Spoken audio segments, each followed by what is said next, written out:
am now. So it's more at eye level. And if I want to stand and share something, then I can raise it to that point. But yeah, I've given it to my son for now, who's wanting to be a bit of a YouTube gamer now. So we're going to develop that as his new hobby. And, you know, in a few months' time, I'm sure he'll be up there with the best of them. I mean, PewDiePie, better watch out, to be honest. So does he? So I have to ask you, because my son also does Roblox, and we do every so often we get him and I play the same game. So we record it, upload it to YouTube, and he has. So this is a dirty little secret of mine. He actually has more traffic to his YouTube channel and to his podcast than I do for my actual business. That's just insane. That's sad. And I don't do much production either. I look at it and it's like, we release episode, 4,000 viewers. I'm like, who is watching this stuff? And it's yeah, you might want to pivot. God. Maybe I should do that full time and just produce my son's like acclimation into doing nothing but Roblox. Yeah, there you go. Do you have any advice, Ross, on people that are first starting in remote or doing remote facilitation or remote work? What are some things that you learned in getting to this spot where you are now that you feel could really help others? I think with a lot of things that you start from scratch, it's about building the reps. We're not born with this innate ability to do something. We just have to practice and fail and learn and just keep on that cycle. So, you know, I still run webinars or workshops and I'm like, I wasn't really feeling that.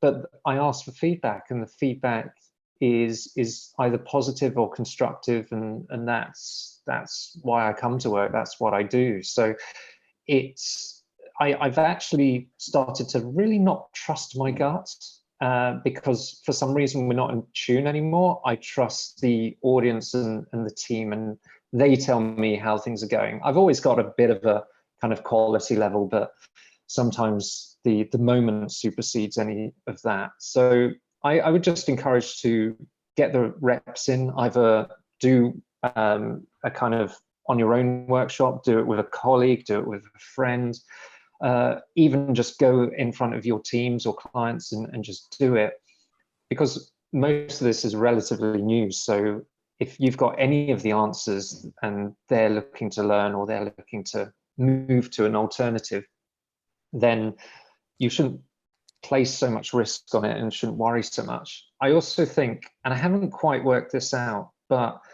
in a in-person workshop, you go to a room, it's blank, and after a few hours you've got stuff on the walls and it looks like real progress is being made and decisions are being made.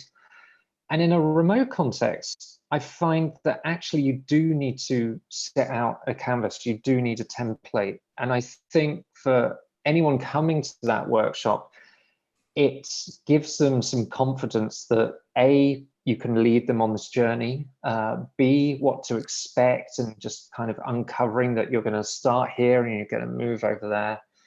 And when you don't have that, you kind of create this gap between, hey, let's do this, and then, oh, I've got to quickly kind of move things around and get things ready. So a little preparation goes a long way.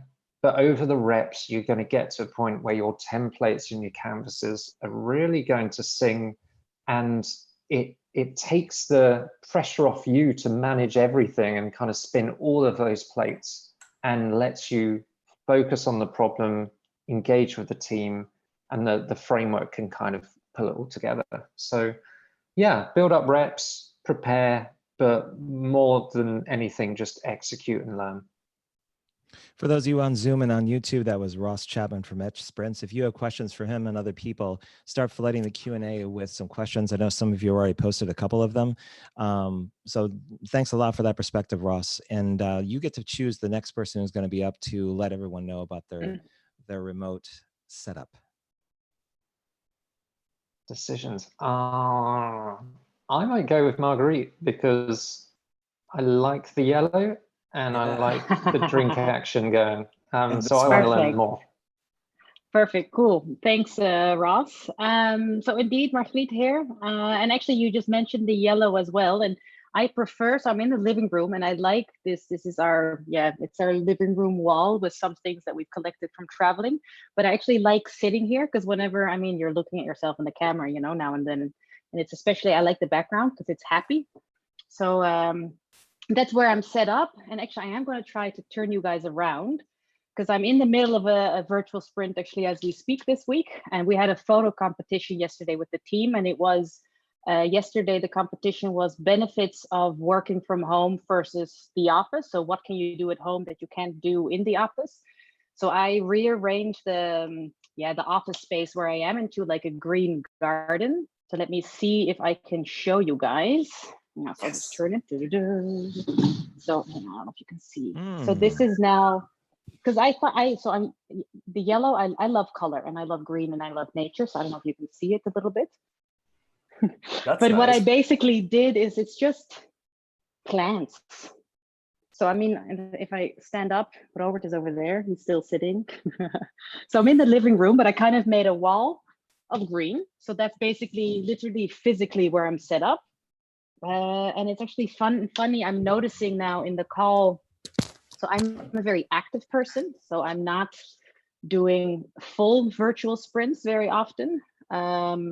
And I also notice now in the call, like I see everybody sitting still and I can't, like I talk this way, I'm moving, and I'm realizing now, like looking at myself, I don't know if it's distracting for people, but it's like, I'm a very interactive facilitator. So I think that's, I don't know, one thing I have to get used to, or I don't know how it is for viewers. Well, let's put it this way. If it was the total opposite, it would be something like this. Hello, everyone. Let us now go into meet and vote, and I will start the voting. So yeah, I think you're doing just fine. Okay, as long as it's totally fine. Okay, perfect. Then I suppose people will tell me if they say, please stop moving. But no, so let me see. It's actually the first time that I'm using a screen. I always, like Ross said, I've always just used my laptop. If I'm working from home, I usually actually work on the couch quite often because I like it. Just laptop on it's maybe not the most, how do I say, what's the word, ergonomical? I don't know, good posture wise, but it works for me. But now with the whole sprint going on, I took, so Robert's other Robert, I took his screen, and it is actually, I do like it because then I have one screen I have for the call, like I have you guys now, and I have the other screen, I have Mural or whatever open. So it does help, but it's the first time that I'm really setting this up at home because usually I am still traveling to, to different places to give the sprint. And we do that because we enjoy traveling. It's indeed, that's I think that's off the books, off limits for quite a while now. I have to be careful. I have to be careful with getting on a couch or a chair of any type because I have I haven't been running, so I have excess body fat.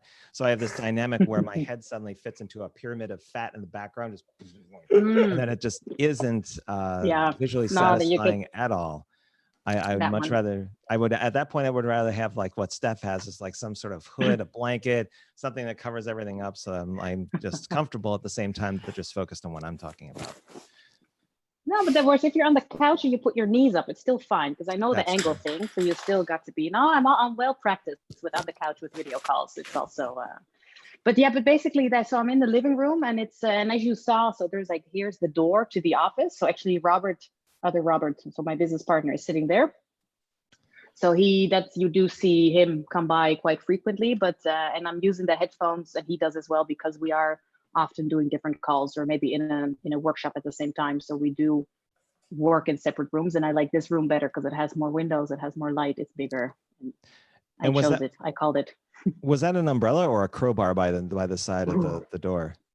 And no, it's like, they're from traveling also. They're from, I think, Oman, but they're actually, they look like, well, they're whips basically, but they're for camels.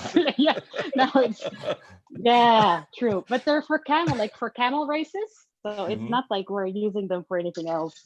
And there's a yoga mat in there. If you have people coming in your house looking for toilet paper and hand sanitizer, you just whip out those suckers and you're going to knock them back pretty fast. Yeah. No, exactly. So that's what you're seeing. Yeah. So I think our house is quite filled with strange little gadgets that we brought back. But yeah, those whips might come in handy for those toilet paper thieves.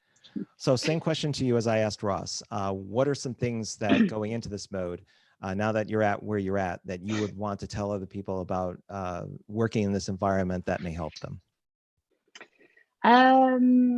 Yeah, so maybe I will go, I'll answer that specifically from the remote aspect, because actually, and I think, Robert, I've been following you for quite a bit, and we've talked, yeah, also last year or before, but I was always a little bit skeptical, or I think afraid of the real virtual space.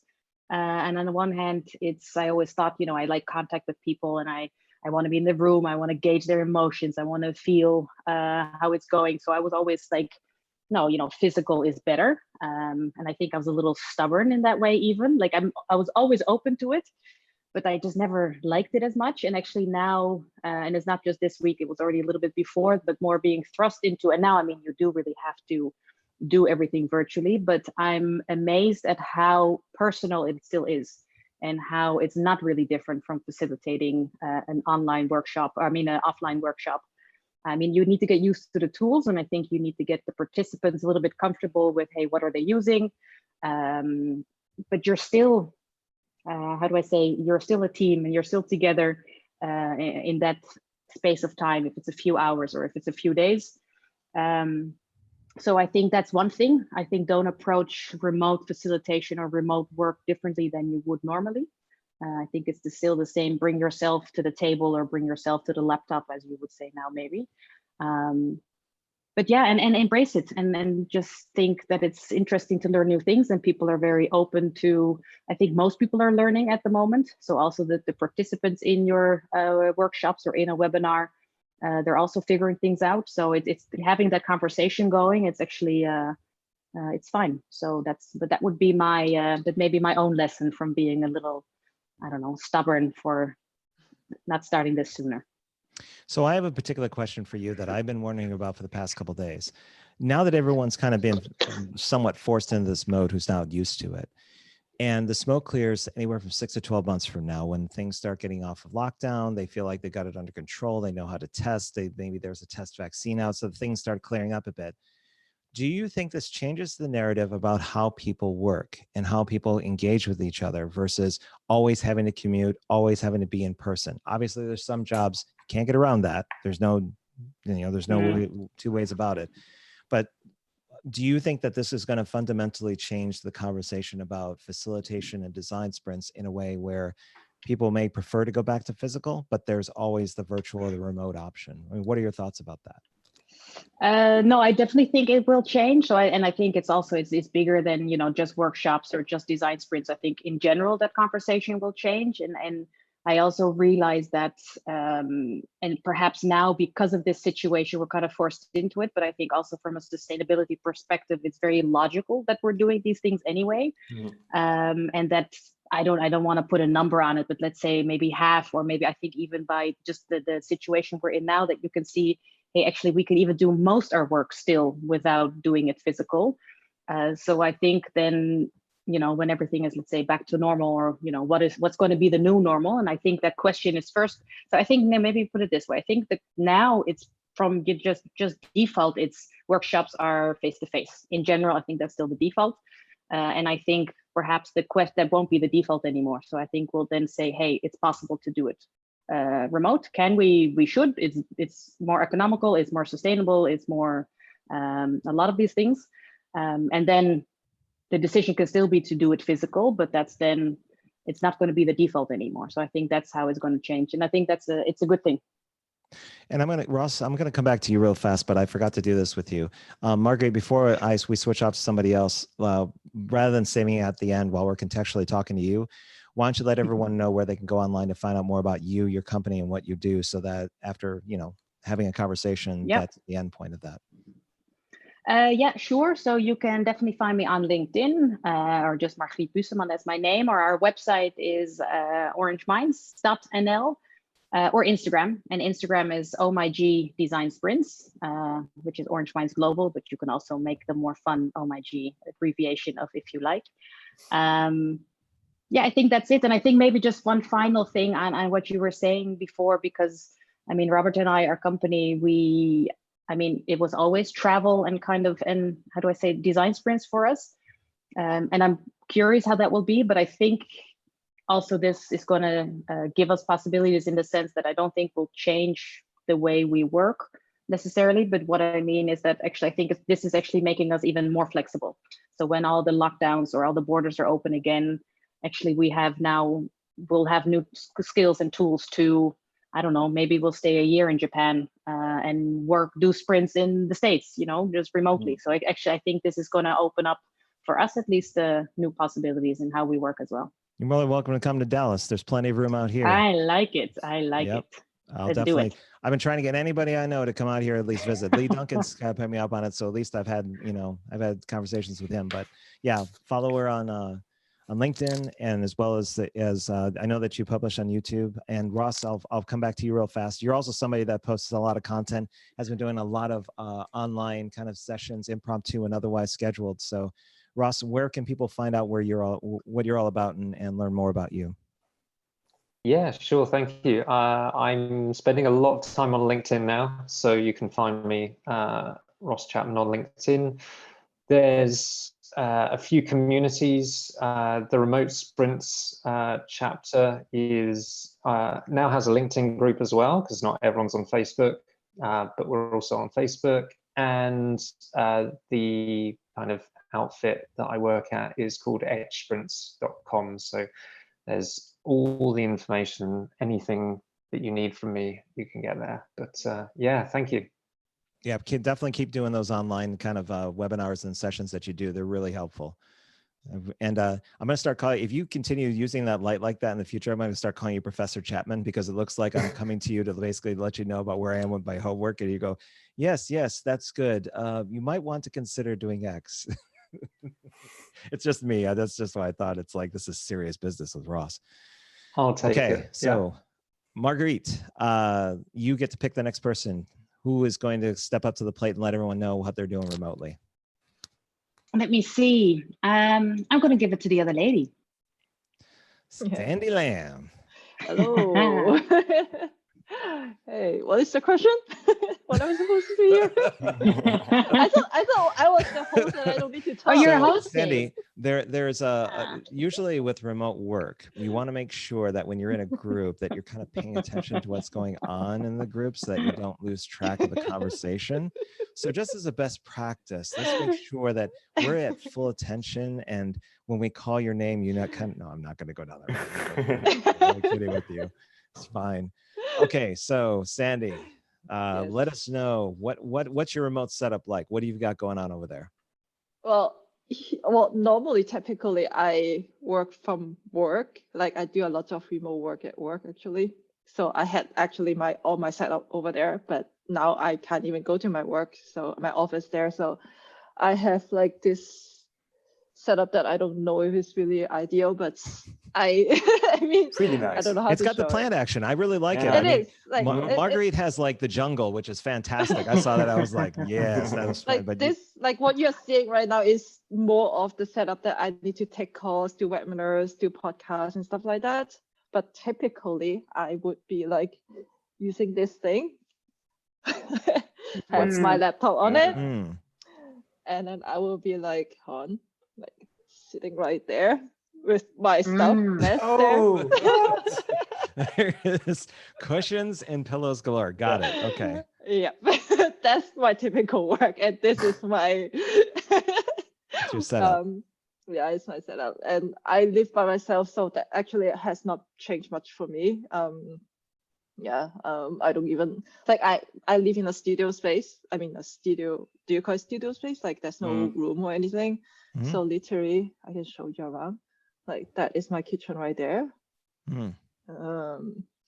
And then there's literally like my bed over there. Wow. And then like this. So is then me. I know if you're walking towards the camera past it, you're done with the meeting and you want to just take a nap. And if you move to your left, which is my right of the camera, Yeah. then you're taking a break, getting a drink or getting something to eat. So now I'm fully positioned to understand what happens off camera. So we're good. Yeah. Sandy, are you allowed to go out where you are, or you have to Oh, I lock don't down know. inside? I don't know. I don't look at the news anymore, so I just kind of lock myself out from it. I'm happy where I am. So Sandy a week from now is going to be wandering the streets of Leipzig going, why is everything closed?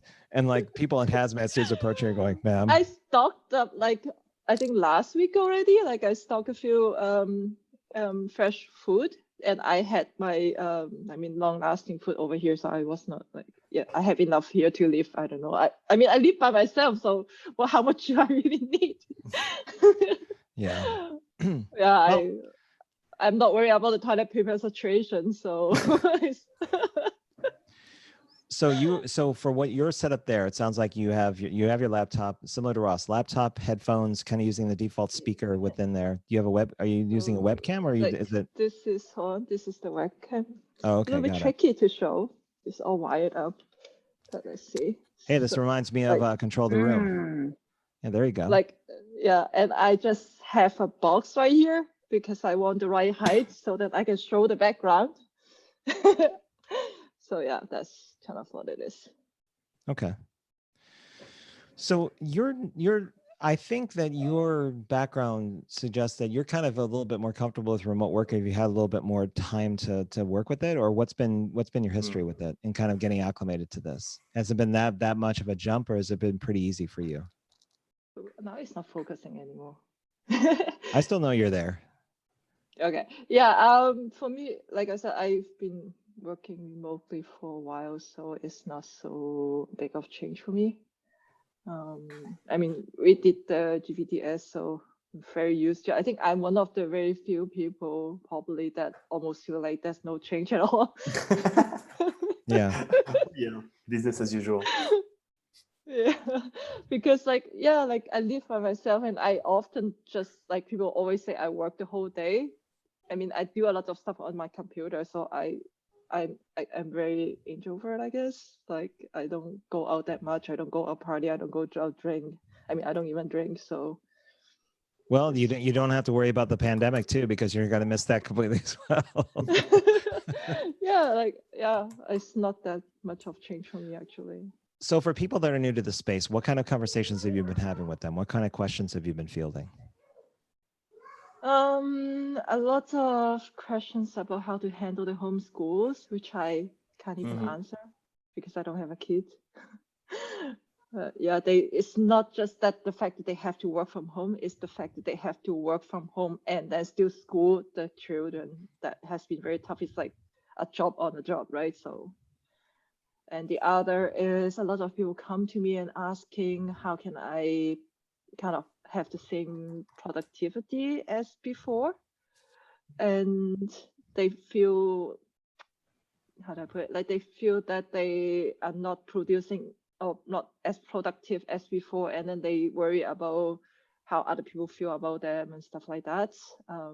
But my advice is every time, just think about that the whole world is going, experiencing exactly the same thing as you do. So we should we should understand each other, right? Like there's no point of thinking, oh, you are not fast enough, because you also are not going to be fast enough.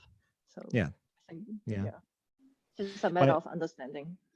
By the way, Mardia, our friend Mardia from Ireland, she's been posting on YouTube, and she wanted to let you know that you're allowed to go out, but most shops are closed. Just the big supermarkets are open. With social distancing practice put in place, about 2 to 3 people are allowed in to shop, and the elderly people are allowed to shop from 9 to 11 a.m. So they have specific hours that they can get there. So she's laughing now because I'm actually paraphrasing her. She says, yeah, and she also agrees that overeating is becoming an issue, especially when you're working from home. True. What do you do when you actually go out to jog and run? Do you actually, as soon as you see somebody like maybe 50 feet away, do you kind of go to the opposite side of the street? Do you do a beeline through the grass? There's no social contract when it comes to actually exercising in the open. It's not like COVID's just suddenly going to leap from somebody and just like a mist kind of travel to somebody else. So we'll see. But I often look out, and actually there are still a lot of people outside. So people are not staying in. And I saw how people, there was a DHL guy drove by, and there were people chasing him, asking for mails, and they were contacting each other. So yeah, I think it's actually important it's important for your mental health, just to go outside, not for long, but like for 10 minutes, 15 minutes per day. Otherwise, you just get crazy, staying inside. Yeah. I get this feeling that after 2 or 3 weeks, people are, unless you're in a place like Italy where there's a real risk of harming somebody else because of your exposure to the coronavirus, there's going to be spots in the world where there's going to be like, how hard can it be? And then people just kind of start doing things that they're normally used to, unless the environment kind of tells them, no, you shouldn't do that. Or social circles say it's probably not a good idea. But people are complying here in the States. And I think Dallas is about to go on lockdown pretty soon. I think the whole city's going to shut down. They've been doing it piecemeal, but I mean, every public facilities, anywhere where there's more than 20, 30 people, it's shut down over here. Yeah. And I think it's just going to go full blown shutdown. They're doing it piecemeal, but really they should just get it over with.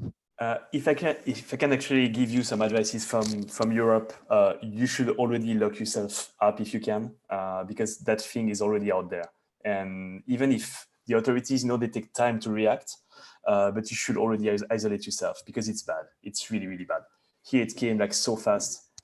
I think I have been trained really, really well by my family because my family is in Hong Kong and my dad is actually living in China. So they experienced all this stuff much earlier and they experienced SARS. So they have been warning me this thing for a long time. I just published an article, but basically before when they were telling me all this stuff, I just said, hey, I'm in Germany, it's okay. Like it's far away, take care of yourself. Like I just totally like block it out.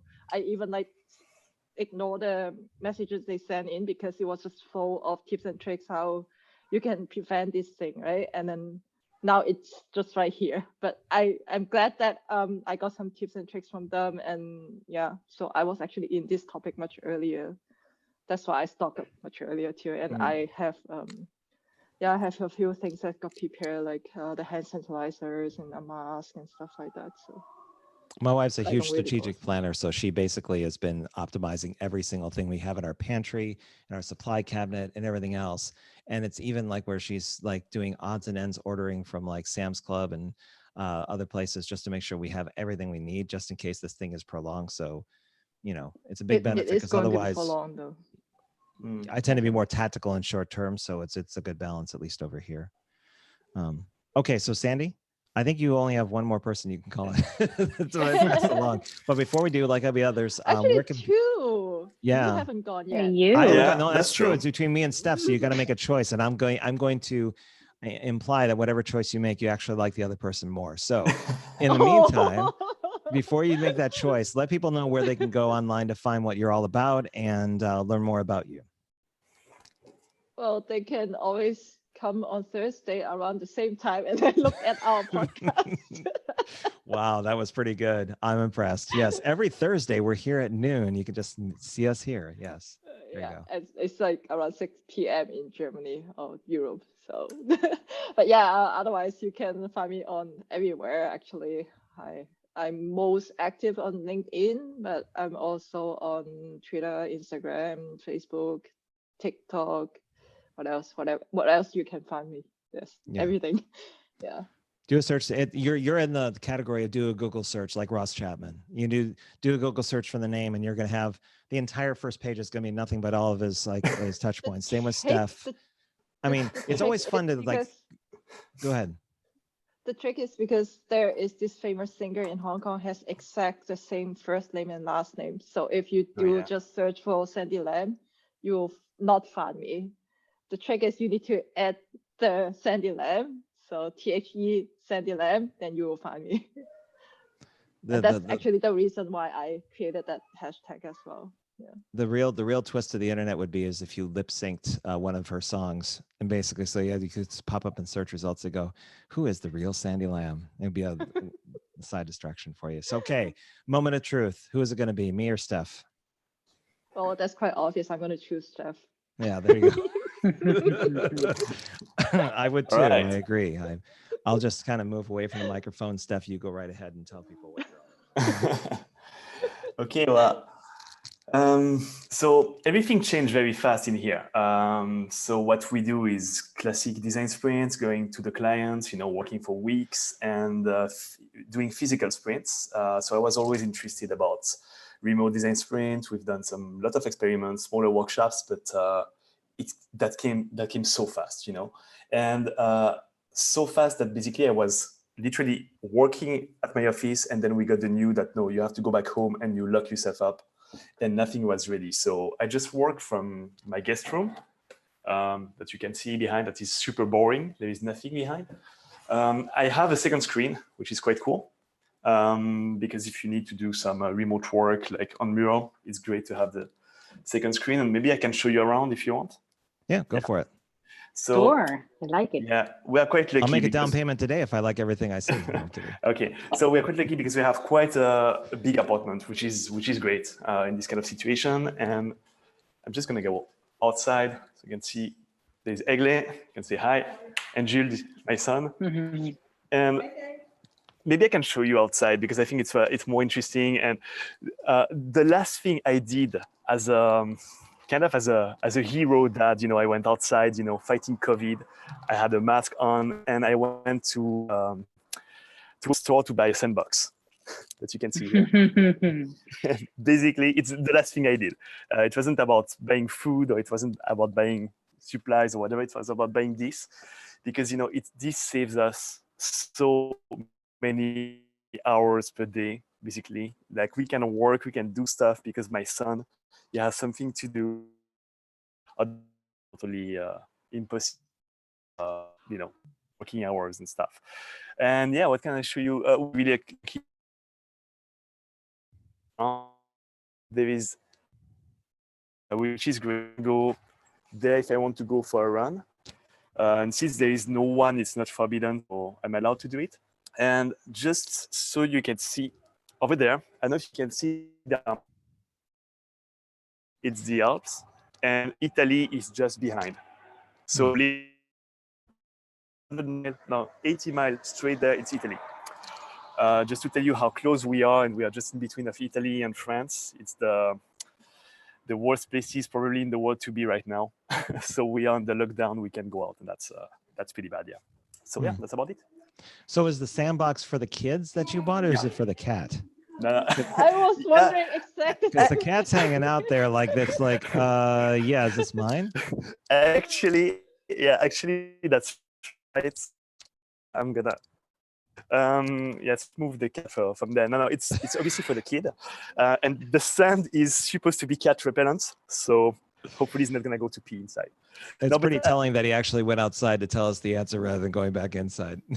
Yeah, but I think it's key, you know, when you work from home to have a great setup to work with, but also to think about where your family is gonna be, and to have some safe zones where you know your kid is gonna play there, so you're gonna be at the other side of the apartment. A lot of people are dealing with that right now. They have to work with their kids at home, and I've been thinking a lot, like lately, about our full 5-day design sprint, how we're gonna make it work remotely, and I've created a crazy template on Mural. I just can't wait to show it to you, and also about tailoring the program of the sprints, so people can actually take care of the kids. You know, they have more hours per day to take care of the kids, and yeah, we have to deal with that. So this is crazy. That's going to be something I'm going to be working into some of the GVDS sprints, is that we're going to have some time so that if we need to take some breaks forward to check on kids, or like at the top of the hour every 10-15 minutes, like for every hour, then we might actually, you know, involve that as well. Yeah. Mm-hmm. Yeah, I think this is key, and to be honest, doing fully virtual sprints, this is new to me. It's I still think that it's better to run design sprints physically with the people in the same room. You have more momentum, you have more energy, and in normal time in Europe, it's no problem to.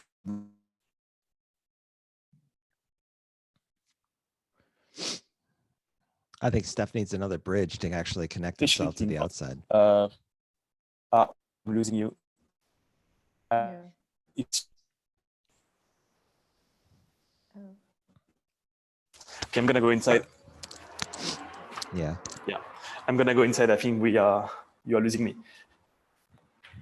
Is it better? I'll just send you a bridge extender so that you can actually go out on the patio, and then you can actually connect while you're running too, so you can exercise. That's fine. Sorry, guys. Yeah, I thought Wi-Fi would be strong enough. Yeah, so what I was saying is that I think in virtual sprints, all the voting is way better because you don't see what other people are voting. And this is great. It's way more fair, and it's way more, there is less bias because you don't see what the decider is voting. And I think that's something better actually than physical sprints. So it's one of these things that is better. So I think it's great. It's a great opportunity. It's crazy to see all the sprint agencies jumping on the remote thing. Yeah, I just hope it's going to be more emulation than plain competition or whatever. But I think it's great because I think we have to be sharing the knowledge, sharing the resources, sharing experiences, and it's a great opportunity for everyone to learn from each other's. And thank you so much about what you did, Robert, to share so much with GVDS, because when we had to go fully remote, it was a crazy help for us. So yeah. So thank you. I'm glad to help. And so the question of the hour for that Margriet asked too is I Today still going to be happening in August? Do you still have that on the map, or is that kind of one of those things where it's a wait and see until things either improve, or what's your thoughts on it so far? This is a very good question. It's it sounds like it's possible to do it in August. It could even be a crazy opportunity because it could be maybe the first event, after the end of the world. You see, it would be kind of the Phoenix event where everyone would like to come, But what we are doing, actually, we have been talking with the Congress Center that's welcoming us, and to have a second date. So what we are doing right now is like the main date is the dates in August, but we're gonna have also a fallback date later in the year. It's gonna be in December or January next year, which means that when you buy your tickets, we say it's either in August. If we have to postpone, it's gonna be 6 months after at that special date. And I think it's the best thing to do right now because there is so much of uncertainty.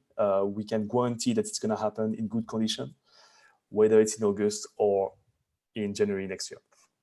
So here's a thought too. If they do delay it until next year, like 2021, could you potentially take that Today date, since everyone's still going to be, their tickets are still good, and make that kind of like a virtual meetup where everyone who is going to go to the conference meets up in person, like online in advance, so that you can make a promise to meet each other in January when you come together physically in person. So the event that was supposed to happen in person goes online, and then becomes kind of like a, hey, I just want to use this for networking, get to understand some of the speakers, what they're all about, and kind of promote and get people to know one another. So it reinforces the notion that they're physically going to meet if you do delay it later on. This is interesting. I know that, for example, from Business to Button in Sweden, they are going fully virtual remote. It's not something we want to do, but what we're going to do for sure is creating a Slack channel. So a Slack group where people can already exchange and stuff. Yeah, I don't know if we postpone to January, if we should start something in August. Yeah, I think that's a great idea. It just, like should the speakers be invited? Like should Jake or Alex be part of this or not? It's things we have to define. For me, Today, the value of it is that it's a physical event. It's a physical conference. But yeah, it's also about networking, and it's about creating a community. So it could be 6 months of casual promotion with some touch points. It'd have to be managed with the other work that you have to do to keep the business going. But potentially it could be something where you're kind of, now you have a 6-month ramp all the way until that physical meetup where you can just promote the heck out of it. Yeah, why not? Actually, I think that could be a very good option if it's postponed to January. If we see that hopefully in the next weeks, all of this mess is going to be cleared up and we can do it in August, then we're going to have, to do a lot of, it's going to happen physically, and we're going to promote, the events at a big scale, and to make it happen in August, which means that it's about reaching the clients, the participants, reaching the sponsors as well, so it's going to be quite a race if it's happening in August. Yeah. Yeah. So where can people find out more about you, Steph, what you're all about with Design Spread Ltd and everything else you got going on? I just wanted to say a last thing before I got a scary letter yesterday, which is this. And basically, I'm part of National Guard in Switzerland. And I might be called in the next days to go fight COVID, you know, to help rescue people at the hospitals and stuff. Wow. So I don't exactly know what I'm gonna do in the next days. So about, you know, my setup, like everything is fine in my family, everything is fine. You know, we live and work at a perfect place right now, but I don't know what I'm gonna do in the next days. So this is pretty scary. But anyway, you can find me at designsprint.com, design-sprint.com. You can find me on LinkedIn at Steph Cruchon. You can find me on Instagram, it's design.sprint. And yeah, and online. And tomorrow we're gonna have a webinar in French on Zoom about remote collaboration tools, not really about design sprint, but about how you set up a remote environment with a lot of tips and tricks. And it's gonna be in French because yeah, I see that people here, they need a lot of guidance and yeah, that's it. Where can people go to find out about that event? Is that on Design Sprint? If they go to design.sprint, they'll be able to see it there? No. So the event is itoday.ch. So okay. itoday.ch. CH being the Swiss extension. Yeah, there is a link from designsprint.com. And yeah, it's going to be amazing. So Jake is going to be there with the Design Sprint Masterclass. Alex Osterwalder and Yves Pignat will be also there to run the masterclass. I can announce it now, but Kai Halley will be there with us for a special workshop as well. And yeah, very exciting. Just hope we're going to be able to do it in August. And if not, it's going to be in January. So it's funny, while everyone's been talking, I just noticed I was planning on having the Q&A kind of have at the end, but all of you have been proactively going into the Q&A and answering Johnny's questions that he's been posting there, whether it's been Ross or Margriet or Steph, and kind of like doing that, and he's still posting stuff. I mean, now that he's already answered it, there's one question that's still lingering there is, yeah, you are an active listener, Johnny. I know that about you. He goes, have you found any tools that make workshops more physically engaging? For example, a digital pen for writing down Post-its as opposed to typing them. So anyone can come off mic if you want to answer Johnny's question. Then after that, I'll show you around my loft and exactly, let you know what I'm doing. Because I need to call you, Robert.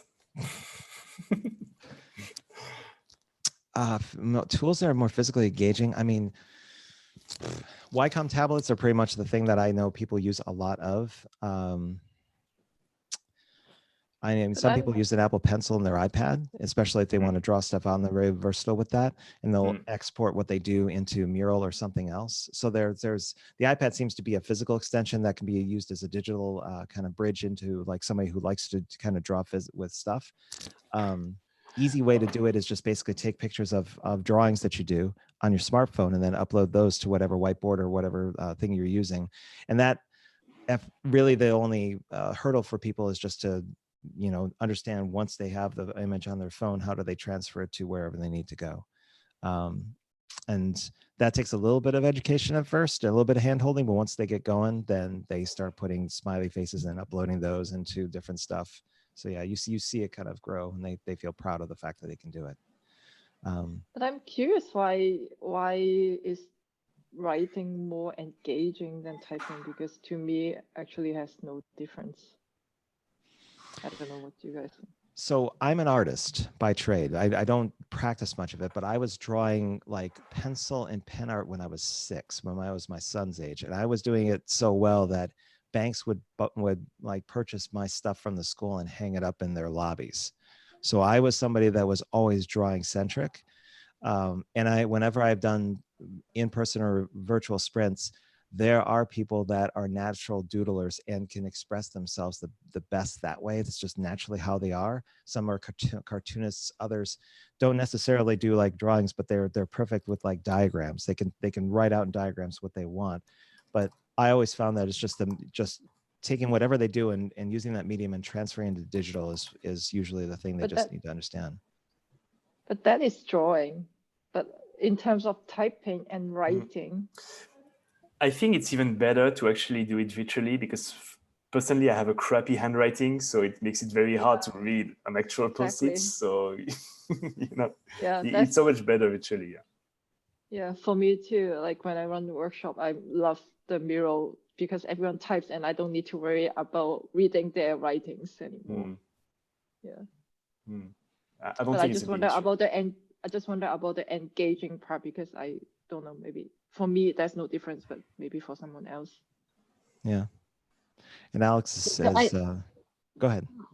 No, I just wanted to say, because I for me it's the same. So I enjoy the typing, but I have one person in the sprint now and she's always writing. So she has one of these pens and she's writing. So I think it could be like you were saying, Robert, that it's just a personal choice. And I do think it kind of does make the board, how do I say, more fun in a way. I mean, and she also writes clearly, but it gives this thing of, you're not all technical, but I don't know if it's more engaging, but I think it's the choices to the person, I suppose. But it's good that there's a lot of typing as well because it keeps it clean.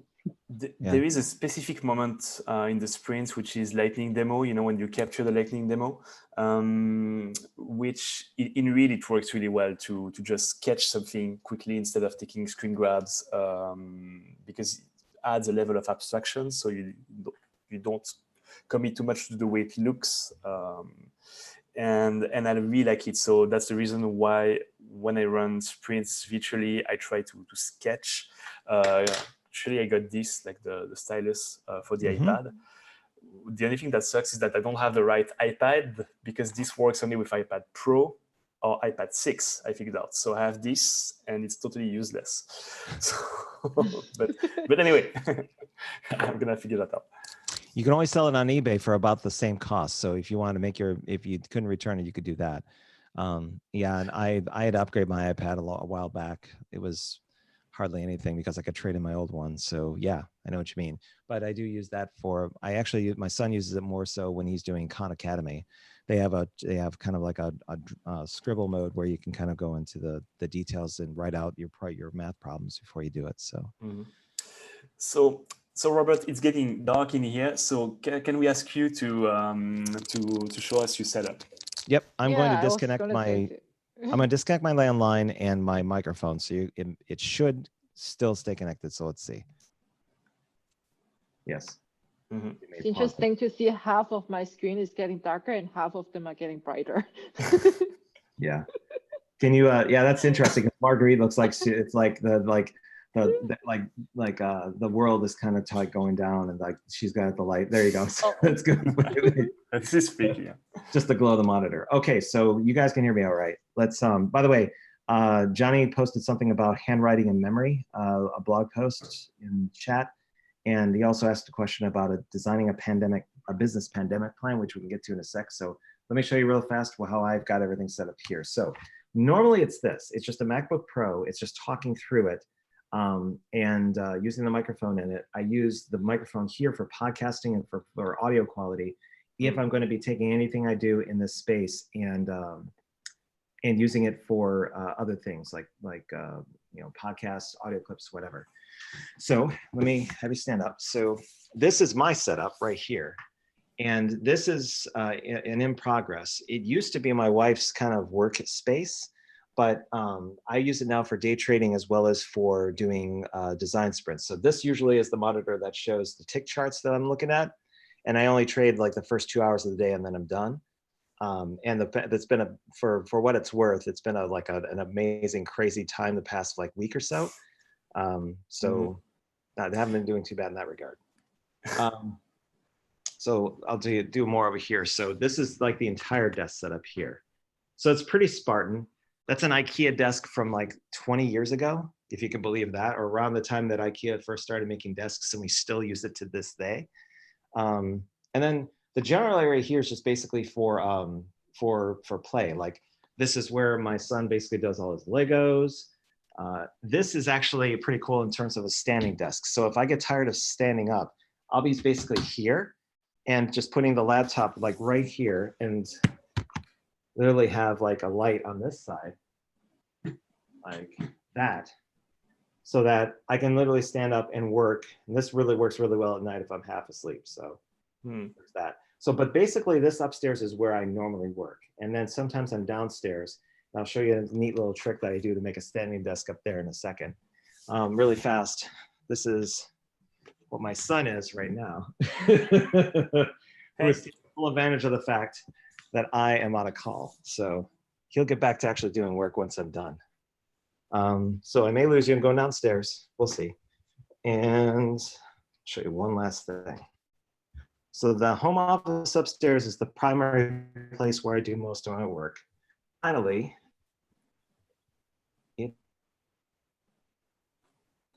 hold it. I'll shut the door. It's this. This is my standing desk. This is actually a Tupperware fridge maker salad container, like for a salad head. And all I do is I put it right down like this, and I put the laptop right on top, and now I have a standing desk. Save myself $2,000, Spartan way of doing it. But now I can move this anywhere I want to, depending if I'm making a sandwich or perhaps like cleaning up something on the counter when I'm on a call, but it's really versatile in that regard. Only problem is that I'm speaking in a really wide area, so it tends to echo. And for some people that are on worse connections, it doesn't work too well. Finally, Steph, you were roaming outside a bit. This is what it looks like on my side. I have a highway that's out there, but since there's hardly anybody traveling these days, it's not as noisy as it normally is. But this is the view from where I'm at in Dallas. So this is a tributary. My yard is a mess, so don't think anything less of it. It's got full of dandelions, everything else, but this is what it is. Out there is a tributary, so this floods and goes down whenever there's rain in Dallas. So that's the entire thing.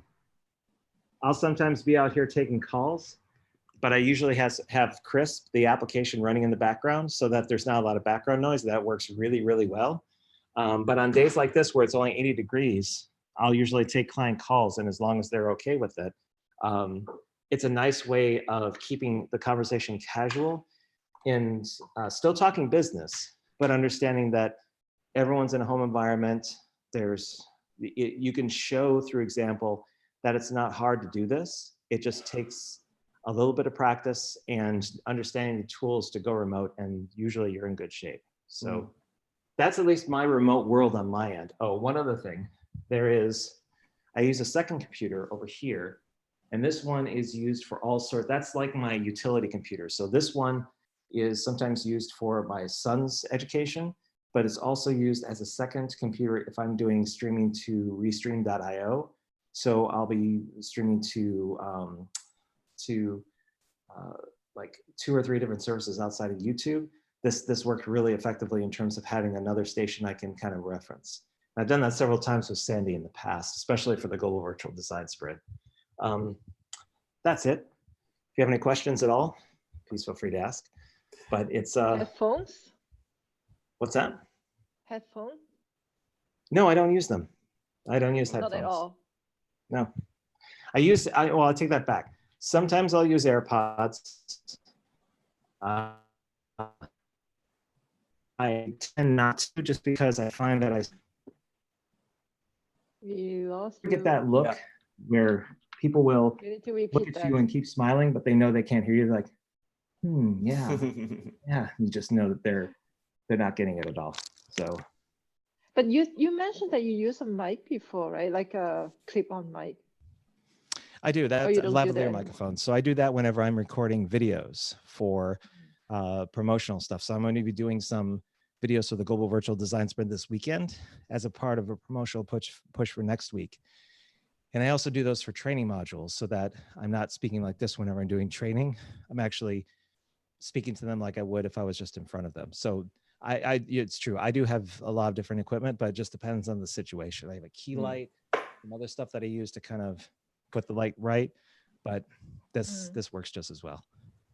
Does anyone have any kind of different light setup besides what is in your room? No. Okay.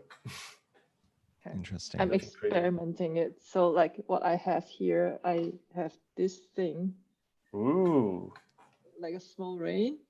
And then I have this light right here that is pointing to me. I actually like that, but how much did those cost? I mean, how much was the round light that you That little thing that was like €3. That's it? Yeah. Wow. I think it's really worth it because when you look at the gallery mode, Yeah. clearly it's Sandy who is the most crisp, Yes. like Yeah. Well, I do have an extra camera though. I'm not using the camera on my Mac, so maybe that makes a difference too.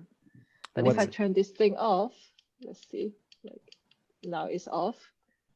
It makes No, a it's little still bit better. difference, I think. Yeah. Yeah.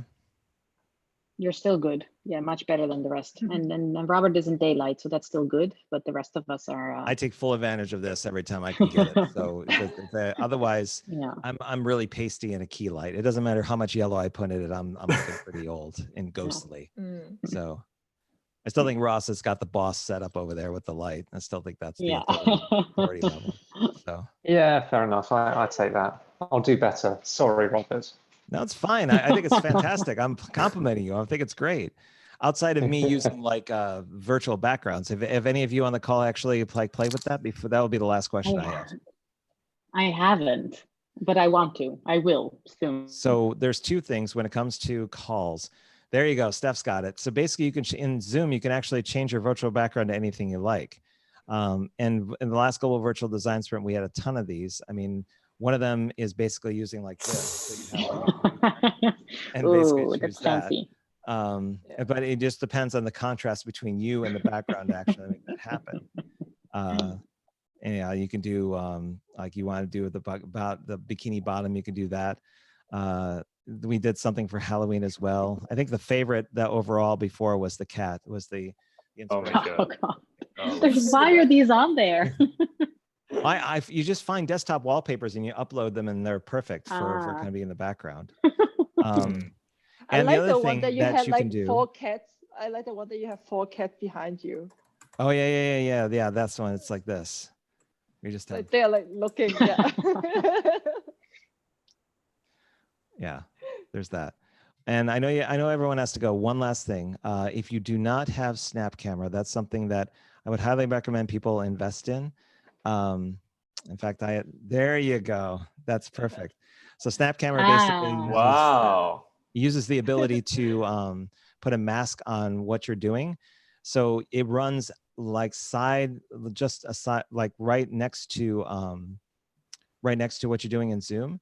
So you can put any kind of like filter you want as long as you use the Zoom camera as an option. So you can do something like this, and basically make your virtual things a little bit fun. So you can do this, and you will waste about 20 minutes kind of making this happen. So that's pretty hot. Awesome. But it doesn't have to be connected to Zoom. No, you can do it on anything really. You can do it on Okay. OBS. You can do it on a lot of different platforms. But somebody brought this into the GVDS and it just caught on like crazy. Yeah, cool. Yes. Although my favorite one is usually like this. So the one where you just maximum engagement. Yeah. So it's called what? It's called Snap what? Snap Camera. Snap Camera. Snap Camera. Yeah, I'm looking it up already. Yep. Oh God, Sandy. So bad. So yes, if you have any, there you go. So if you have any casual environments that you want to just have like a team meeting on, then these usually will pass the time. So, okay, so we're 10 minutes over. So cool. I want to thank Johnny Say for providing the questions on Zoom, and for Margriet over on YouTube for there you go. That's awesome. For answering the thing. We'll have this recording up on YouTube and also on demand on Zoom. I think we've given everybody some touch points on where people can find each other online. Do anyone on the call want to leave with any kind of parting gifts or any kind of thing that they'd like to leave people with as a reference point? Like anything you'd like to recommend for remote work or remote sprints or what have you? Or if you just want full Snap Camera, that's totally fine with me. We're gonna end things. I'm already looking it up. I'm already distracted and trying to download it. Yeah, me too, exactly. Everyone's like, I got it. I want this. I need this. Yeah. No, from my side, I don't know, nothing specific. I think I've been online for about 10 hours today, so I think I'm done. But it was really good to be invited for this. And great to see you all. So I think definitely, let's see how long this all keeps up. We don't know how many months it's going to be, but let's do this again sometime. Yeah, this is cool. Yeah. So I have it on gallery view. If you still haven't gotten Snapchat loaded or Snap Camera loaded, I'll give you about 1 more minute, and then you can either just say, you can put something, a prop on where you are, and kind of put that up to the camera for like a group I shot, can do both. or you can do what Sandy doing, do both, where you can. Yeah. So 30 seconds. Awesome. You can grab something that's next to you, or a mug or something, the blue mug, like for instance. There you go. And I'll do my obligatory. Wait, hold on. There you go. I'll go that route. Okay, you ready? On your marks, get set, and 1, 2, 3. Our goal. There you go. All right. Did you do it? Oh no, wait a minute. I'll do one more time. I missed that. Oh. 1, 2, 3. All right, there you go. Cool. All right, everybody. Thank you very much for stopping by and being part of this. Thank you so much, Robert. All of you stay safe. Steph, I hope everything works out for you over there. And Ross, Thank you. continue to be the authority on everything when it comes to remote sprints and remote facilitation. There you go. Amazing. All right, everybody. Thank you so much, Robert. Have a good Bye, night. guys. Thanks for coming. Cheers. Hey, Thank thank you. you, Robert. All right. Bye. Ciao, ciao. Bye. Bye, everyone.